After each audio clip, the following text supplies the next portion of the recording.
Hello, my lovelies, and welcome to our August Oracle card reading.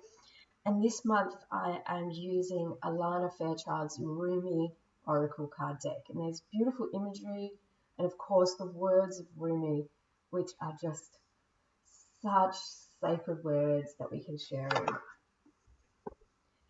So if you haven't already chosen, pick from card 1, 2, or 3. And as usual, there's an overarching theme to all three cards.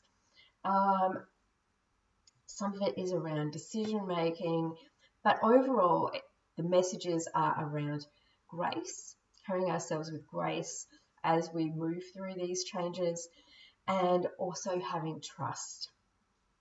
All right, let's begin. So our first card is the right choice.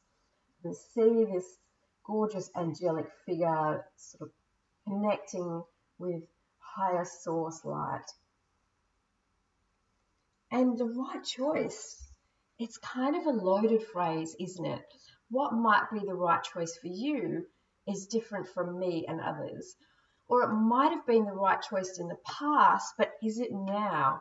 Or is it going into the future? We can be really quick to judge our circumstances and our decisions as either being right or wrong or good or bad. But there's always going to be an element of all of those things to any decision. So instead, what I invite you to do is feel into any inner conflict.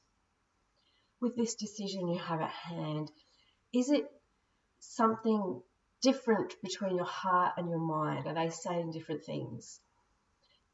Does this decision go with or against your values? Perhaps you're feeling an element of confusion because of other people's opinions, beliefs, or actions. So simply just trust in yourself. Dance to a different beat if need be. Rumi's words around this one is, let me just find them.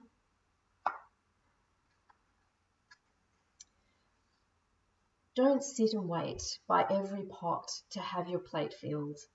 Not every boiling pot is cooking what you want. Not every sugar cane is filled with sugar. Not every down has an up. Not every eye has vision. Not every sea contains pearls. And so when we ponder about our choice and what might be right for us, you might like to use this affirmation. May I always be guided towards light and grace. Beautiful. So card number 2 now. And this card is the blessing of Al-Hakim. So Al-Hakim is the gift of wisdom. And I love the sort of reflective imagery in this card. And the card's message is somewhat ironic. Like the first card, what's the right choice? What is wisdom? And sometimes wisdom is about surrendering to the unknown. When we give up the need to understand everything, we can actually begin to work closer with the divine. And the moment that we step towards our inner peace, releasing rather than pushing, this can actually give us the flow that we need to move forward. And just, accept that sometimes there's the universe has our back and there's things going on that we can't possibly know all about, and just trust that that is happening for us. So I invite you, if this is your card, to practice openness and curiosity, to just be, to let go, and then what will come to you can do so much more effortlessly. The words of Rumi for this card. Give me a second. Sell your cleverness and buy bewilderment.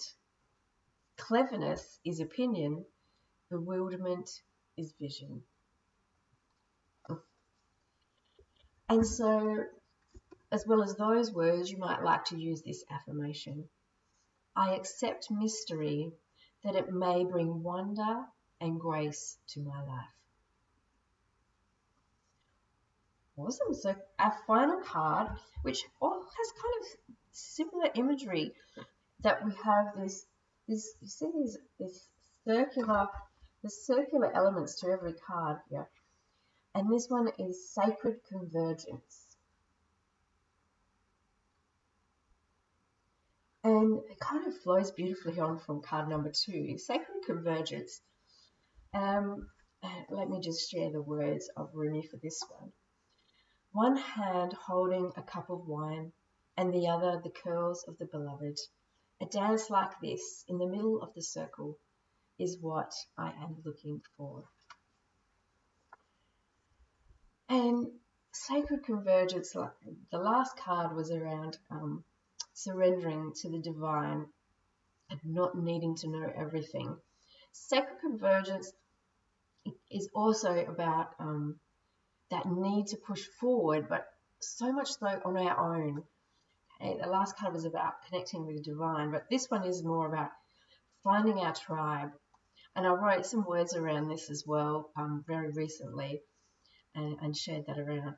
So often we want to push forward on our own. We fight our private battles and we keep them private. We don't want to depend on others. We don't ask for help. We make our needs seem less important than others, and we don't want to put others out through asking for our needs to be met. But now is a really important time to come together with others. Maybe you have a passion project that you're working towards, or a common cause that you can find other people to work on with. Or it could just be, opening up and sharing with others about your own little tribulations, because that normalizes to do the same for others.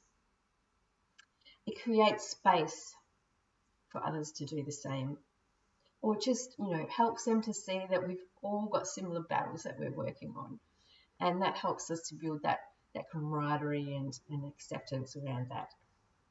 So I invite you this month, go look for your tribe. Maybe it's a class or a workshop, or joining a volunteer group.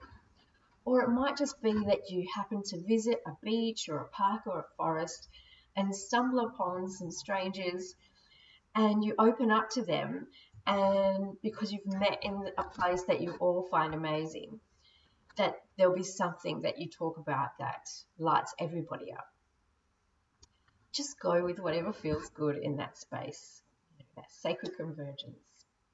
And an affirmation you might like to use is, I call in my soul tribe, opening my heart to nourishing connections. So thank you so much for joining me for our August Oracle card reading. And if you would like a personalized reading, of course, I'm always available for that. So just reach out and we can make a time and space for that. And yeah, enjoy the rest of your month. I'm sure it's going to be a big one with the eclipse season bearing down on us. So best wishes and see you soon.